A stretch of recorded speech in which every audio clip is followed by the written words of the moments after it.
নমস্কার বন্ধুরা, কালকে জন্মাষ্টমীর জন্য আজকে নাড়ু বানাচ্ছি, দেখতে থাকুন।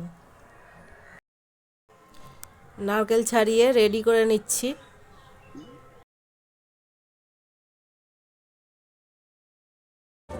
নারকেলগুলো কুড়িয়ে নেব।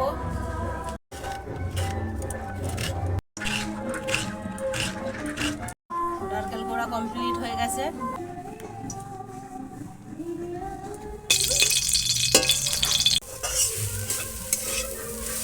চিনি দিয়ে দিচ্ছি, সামান্য জল দিয়ে দেবো। নাড়তে হবে, না হলে নিচে বসে যাবে, এটা চিট এসে যাবে। দেখুন বন্ধুরা, নাড়ু তৈরির জন্য নারকেল রেডি হয়ে গেছে। ভিডিওটি ভালো লাগলে লাইক সাবস্ক্রাইব করে পাশে থাকবেন।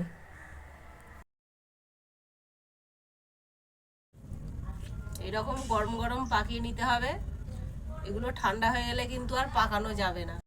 দেখুন নাড়ু তৈরি হয়ে গেছে।